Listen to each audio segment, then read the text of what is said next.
Day 1. Log.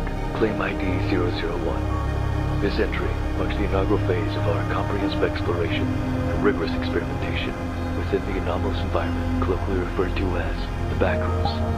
Under the direction of Dr. Corvus and myself, our research team initiated an extensive examination of various samples, including the fibrous material constituting the carpet and an as yet unclassified bacterial microorganism observed proliferating across multiple surfaces, such as walls and flooring. During the course of our procedures, an unforeseen and notable incident occurred. One of the laboratory technicians, while handling the samples, inadvertently made contact with the bacterial matter using a gloved hand. This seemingly minor lapse resulted in a rapid manifestation of an acute dermatological response, characterized by an aggressive and disconcerting rash.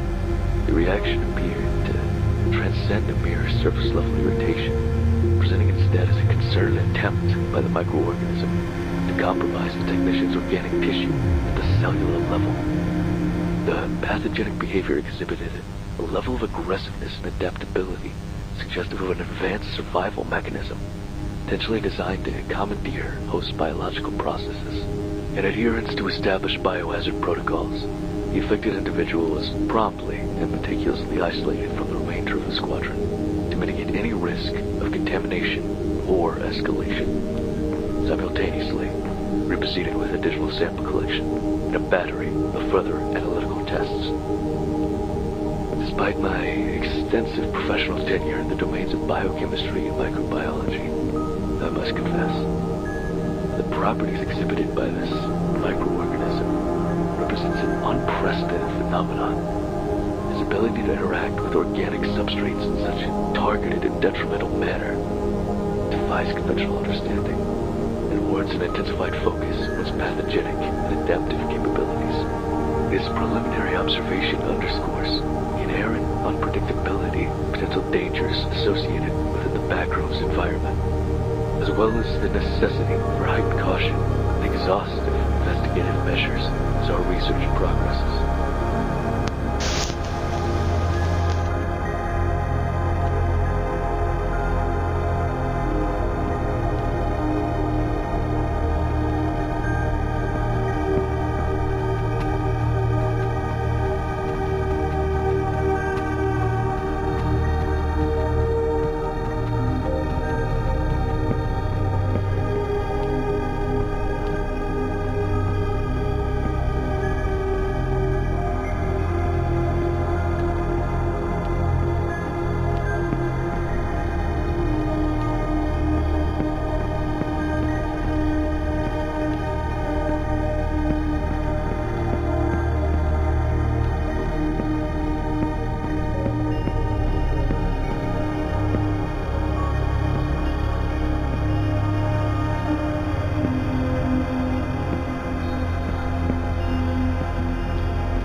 This place was never meant to be opened, Max. Look at what it's doing. The accidents, the anomalies. Every time we explore, we pull reality apart a little more. So you want to walk away? From the greatest discovery humanity have ever made? These are entire dimensions we're talking about, Corvus. Realities. You can't just seal it off. I want us to stop before it's too late. We're causing a planet-wide instability, Max. You've seen the data null zones popping up all over, people vanishing. And you would abandon it all? Throw away years of work? Because you are afraid of a few anomalies? We have barely scratched the surface here. If you can't see that, you're just as short-sighted as the rest of them. This isn't just a few anomalies. People are slipping into the backrooms from random points on Earth. Every test we run destabilizes something, somewhere. We're tampering with forces we don't understand, and it's spreading. Which is exactly why we're gonna keep on going. This could rewrite the laws of physics, Corvus. Change everything we know. Are you really willing to let fear keep us from... From what, Max? From what? A place that defies logic, that adapts to us, feeds off of our presence. You're blinded by ambition. And you are paralyzed by fear. The unknown is dangerous, sure. But isn't that why we're here? Isn't it? To push boundaries? Pushing boundaries? We're tearing holes. Every step forward makes the backrooms more aware of us. We've already lost people in there. Do you think they would call it ambition? You would give us the chance to redefine humanity's place in the universe because of a few risks? That's not caution, Corvus. It's cowardice. Call it what you want. I'd rather be cautious than blind. Max, you're my friend. You're the best man that I know. But even you should know. Some doors are meant to stay closed.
Bye.